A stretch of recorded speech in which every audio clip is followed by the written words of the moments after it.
afternoon, good evening, welcome back sa ating channel. So ito nga, dumating na yung bago nating mga alaga. And so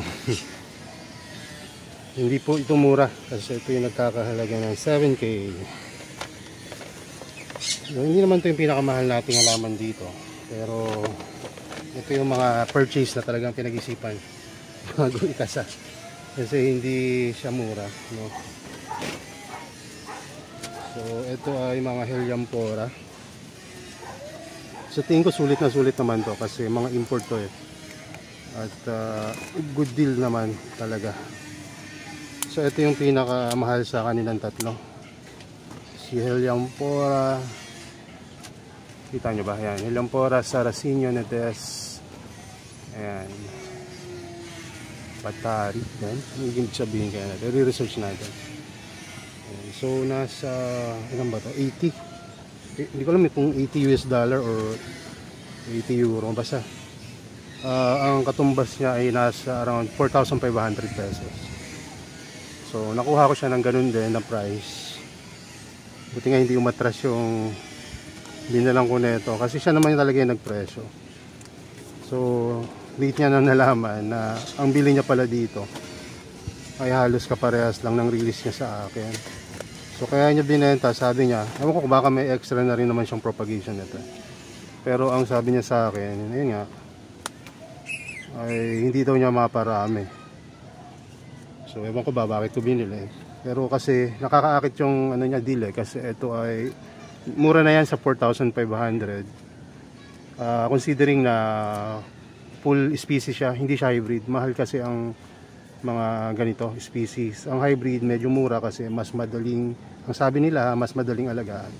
Pero hindi sa lahat ng oras.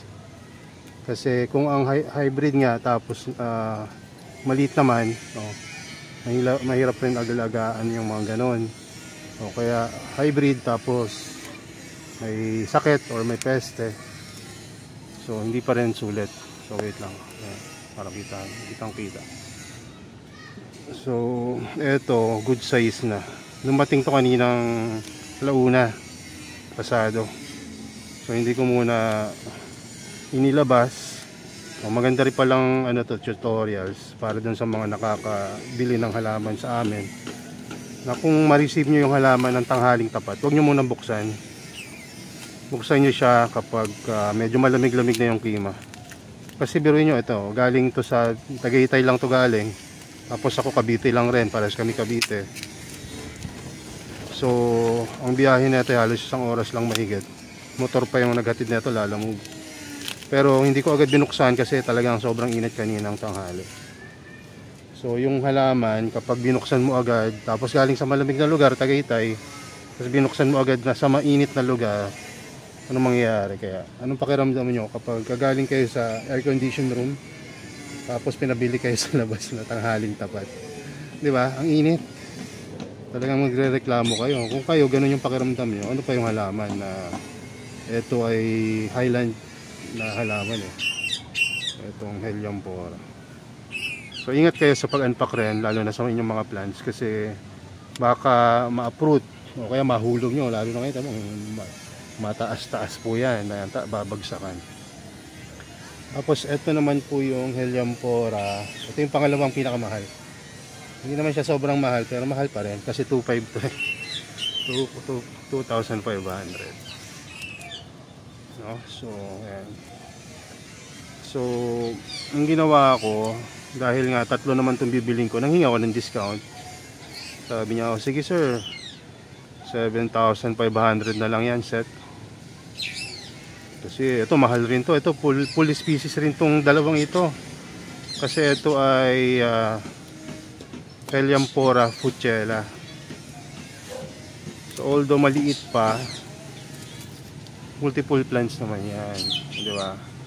Tsaka ito daw yung nakabenta na to siya ng, ako tama pagkakatanda ko, 9 na piraso nito, kaya sulit na siya dito. Hindi ko alam kung magkano niya ito na-acquire. Pero ang presyuhan na ito pag ganito kaliit, yun, mga nasa ganung mga presyo nga. Nasa 1,500 pataas. So depende pa yan kung matsambahan mo na ganito yung tumpok. Kasi minsan nakakabili ka ng mahal nga tapos isang piraso lang na maliit. Hindi ka pwede magreklamo kasi nakarating sa inyo ng maayos yung plants eh. Kaya maganda nga pag bibili ka, hingin mo yung picture talaga. Huwag ka aasa na titiwala ka lang na ano. Kailangan mag-send sila ng picture. Kasi kung hindi sila makapag-send ng picture, isa lang ibig sabihin nun, wala talaga silang halaman. So nagre-resell lang sila. O kaya masyado silang busy, no? Doon sa kanilang growing area na hindi sana sila makapagpadala ng picture. Kasi usong-uso yan kapag lalo na yung mga halaman galing sa malalayong lugar, hindi na sila napadala ng picture, kung ba resell lang. Alam niyo yung mga drop shipping na yan. Ayan, diba? Ang ganda ng Helianthera Pulchella. Nagawa natin to ng label mami kasi wala pa tong label eh, yung Pulchella. Ito rin wala pa. Ito naman Helianthera. Ito talaga yung inaabangan ko. Itong dalawa nagkataon lang na meron siyang extra. No, ito yung matagal ko nang inaawitan sa page nila. No, yung Helianthera Ionasi, no, ganun na. Ayun na lang kasi ayun yung gusto ko pronunciation. Ayun, so hindi ko alam anong ibig sabihin itong mga dapat pala pinicturean ko. Subali mamaya hanapin natin yung mga natanggal natin na label, pipicturean natin. Pwede ko rin naman itanong sa kanya yung full label na ito. Yan ang mas maganda, picturean ko na para hindi na siya maabala. So pagka gusto nyo bumili ng mga legit na Nepenthes na magagandang klase, isa yan sa mga marerecommend ko na page, no, na dito sa Pilipinas. Itong killer in the bag, no. Sa Tagaytay lang yan sila.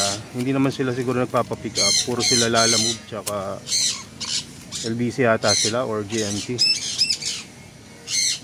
Pero dahil malapit lang ako sa kanila, siyempre Lalamove na ang best option.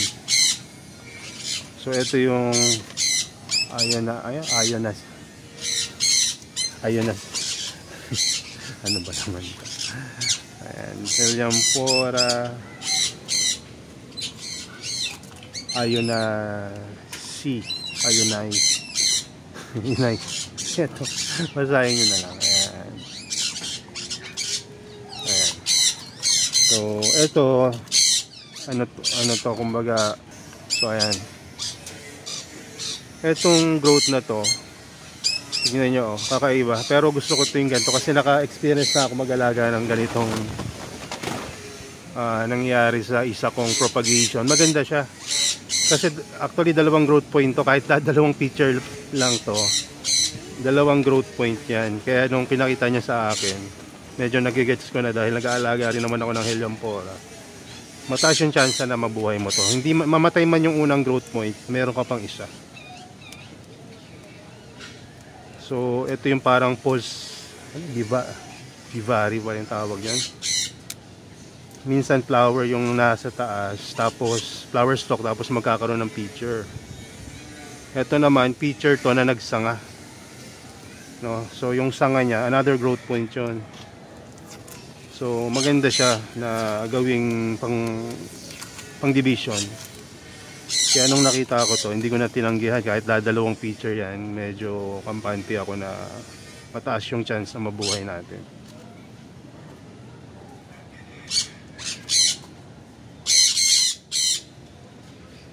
Yan, di ba? Para mapatunayan natin dalawang growth point yan. Ito. Etong isa nasa ilalim, maaaring mag-produce uli yan. Ito nga yan, nakapag-produce. Tapos ito, meron uli. Diba? So okay na okay itong purchase na to. Siguro kung sa iba, baka sabihin nyo, sir, malabo yatang mabuhay yan. Hindi. So maganda tong klase pagka ganyan. Tapos ito naman, multiple growth point. So panalo rin to. So sa dami-dami ko ng pinurchase ko sa kanila, wala pa ako nakikitang may peste. Kaya goods na goods tayo doon. Magamit rin yata sila ng Starkel G, kaya alaga rin yung mga halaman. Saka dun pa lang sa quality nung medium, makikita mo na naalaga talaga. Walang algae, tapos may live sphagnum mo sa ibabaw. Actually may konting algae pero manageable. So lagyan tayo ng label.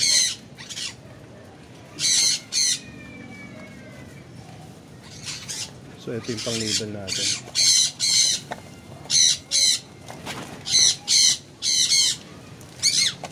Unahin na natin itong isa.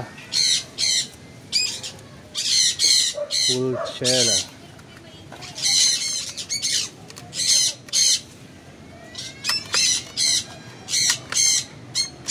Pag una nyo itong gagamitin, nakakapanibago eh. Kasi diba sa atin sanay tayo sa mabilis na pagta-type. Ito isa-isa. Kaya ayan, Pulchera na doble yung ano, yung A imbis na L, pero okay lang, at least it's the thought that counts eh. Tapos yung isa naman ay Ionizei. Mama ba ako doon? Ionizei. Ano nga natin sa hindi ko dala yung isang cellphone ko, pero ito na lang, Ionizei.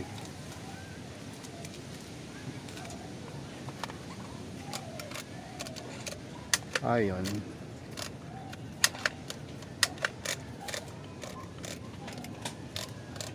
Ayun na. C.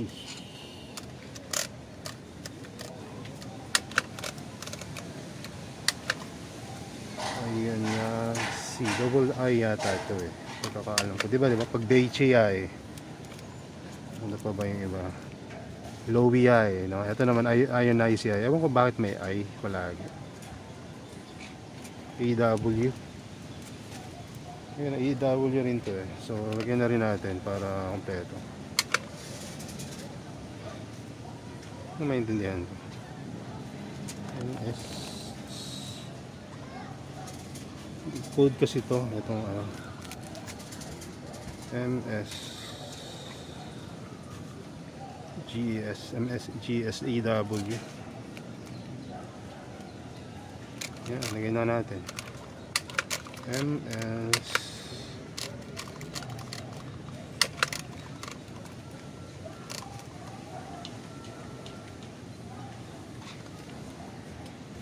Ayan, so MS GES nga ito. Kinabasa ko pa eh kasi hindi ako dikit-dikit pagsulat. Ayan, so space then EW.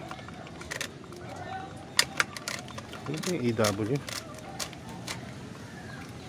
Anyway. Ayan. Ito na. So ngayon, nalagyan natin ng label. Ilalagay na natin siya muna. Itong tatlo ay plano kong ilagay. Ilipat na dito. Kanina sila.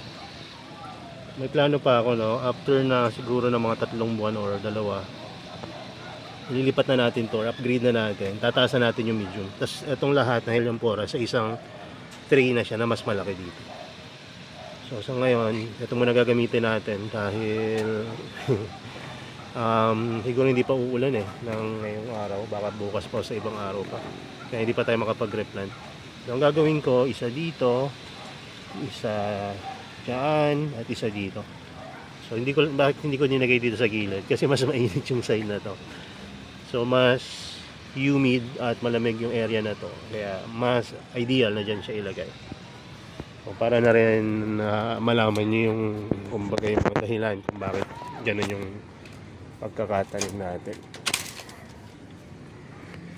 So yun, tingnan natin dito yung holder.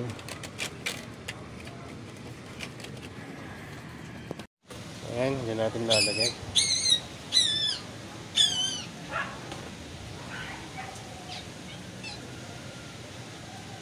Lahin na natin itong malaki. Ayan. Ito natin ito lalagay.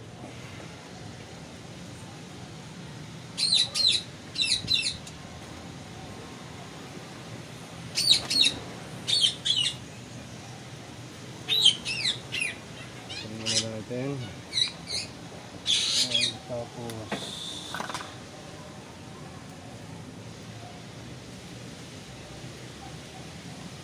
tayo dito. Dati nang may mga Heliampora to, nabili lang. Naalala niyo yung minor ng ibang mga sama, dito yung nakalagay. So dito rin natin siya ilalagay.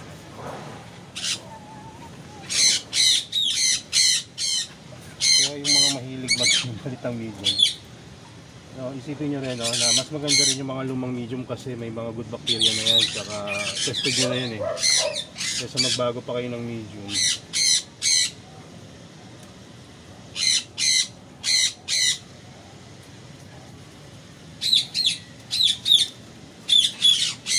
Ayan, tingnan nyo maigi yung ugat ng binili nyo. Kapag i-replant nyo, kung kailangan nyo bang palitan na ng medium or okay ba siya. Ano sa tingin nyo? Okay pa ba? Okay na okay para sa akin. Peat moss, peat moss, ang kanyang medium, sandy peat moss.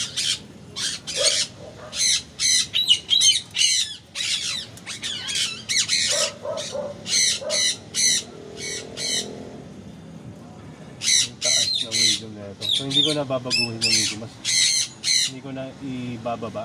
Kasi ang plano ko naman talaga, lahat ng mga Heliampora ko pataas. Ang inaalala ko ng pag nadiligan, baka bumaba itong medium niya, diba, mag-erode. Pero tingnan natin, obserbahan na lang natin sa mga susunod na araw. So maganda nung ano niya, medium niya mataas. So ganyan rin ang plano ko pag nilipat ko to. I-keep ko yung old medium, ipapatong ko lang yung mga bago.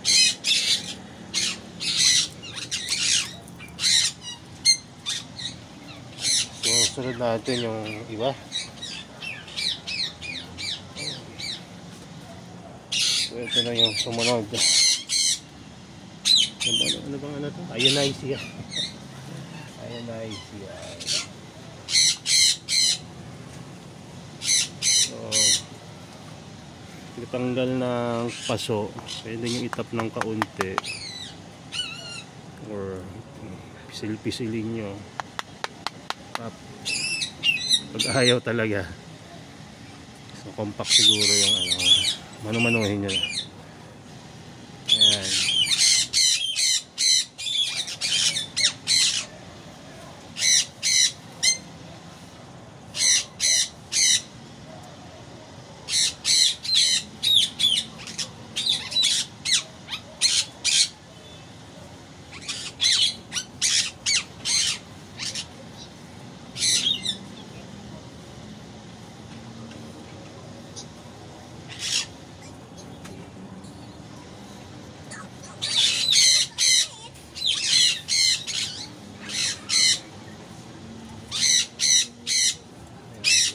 Kagandahan ng maganda yung medium, hindi na kailangan i-unpot, patong lang.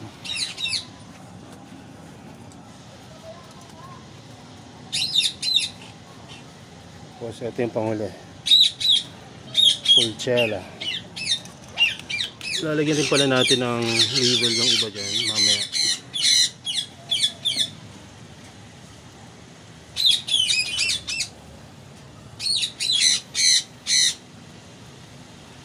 Ang space dito o dito. Mas gusto ko dito sa side.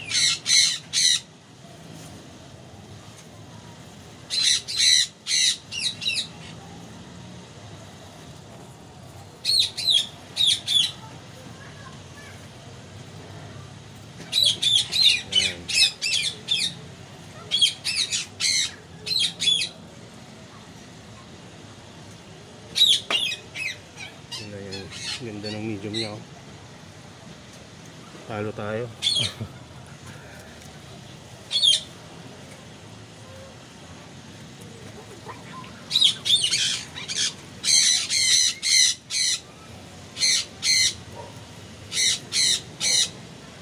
Ayan. Lapit natin yung camera para makita nyo yung paano yung ginawa natin na quick transfer lang. Pag diniligan nyo yan, mag-settle naman yung medium yan, kaya okay lang. Agapan nyo lang, baka biglang tumumba. Ayun lang yan. Pero iniintay ko lang talaga yung ulan. Magta-transfer ako ng mga plants sa mga bigger plant. Keep ko yung mga old medium, tapos patong lang sa new medium para hindi maabala yung root system. Sa mga BFT walang problema kahit mag-totally change ka ng medium, gustong pa nga nila yun eh. Pero dito sa mga Ilyampora, ay nako, yung root niyan talagang malutong pa sa piatos, kaya kailangan ingatan nyo na hindi nyo magalaw kasi maarte sila. Pero once na may establish nyo naman, panalo. Ang ganda nila, lagaan.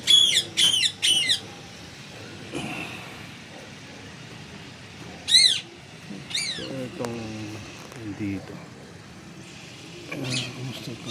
Medyo kailangan kong lagyan ng live kasi nakaangat na yan. Tapos ito isa, nakakatakot yung ano pag diniligan. Gusto nyo makita kung paano mag-erode yan. Tingnan natin kung mag-erode. Diligan natin.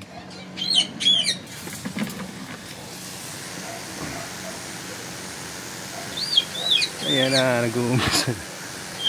Kasi ano yan eh, sand. Pero hindi naman siguro ganun katindi yung pag-erode niyan. Tingnan natin kung ano mangyayari.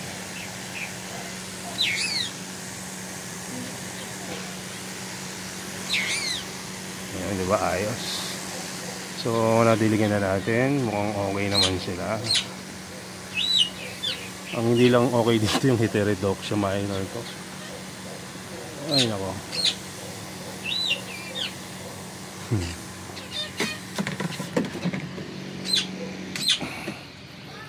So, ayan, diba? Ganda. So, ngayon magagawa na akong level. Dito kayo maya-maya. Nakagawa na tayo ng level. So ayan, ito yung ano, tatlong level na nagawa na natin. So lagay na natin doon. Maganda na lagyan nyo agad ng level, lalo na kapag hindi nyo kabisado at baka hindi nyo malaman, no? Mawala nyo yung level. So mabuti na nandyan. So Pulchela, Sarracenoides. Ayan. At okay lang rin, i-keep nyo yung original na label nya. Tapos etong ionized CI. Diba? Pwede na nating picture. No, so ayun lang muna. At hopefully may natutunan kayo kahit papano sa pag-replant ng mga bagong dating na halaman, lalo na itong mga Ilyampora, kasi hindi biro eh. Hindi nyo alam kung paano yung buksan yung package, replant pagkadating, medyo malaki yung difference nya pag medyo matagal-tagal kayong mag-acclimate kapag hindi nyo siya na-buksan ng tama, di ba? Kung bubuksan nyo to ng tanghali at biglang natuyo siya, di ba? Di patay agad yung halaman nyo. Pero kung hintayin nyo maghapon, doon nyo i-replant to, mas mataas yung chance na mabuhay nyo sila. So, yun lang yun. At kung indoor-outdoor, halos parehas lang rin naman ang principle, no? Kung i-replant nyo siya, mas mataas rin yung chance sa paggabi kasi malamig. Tapos, pagkadating ng umaga, medyo yung transition ng pagiging malamig punta sa mas mainit na klima or temperature, nandun pa rin. Kaya mahalaga talaga yung acclimation, lalo na yung pagbubukas ng halaman pagkadating. Hindi yan binubuksan ng basta-basta lang. Kailangan may pag-iingat rin kayong ginagawa. So yun lang, God bless and bye bye.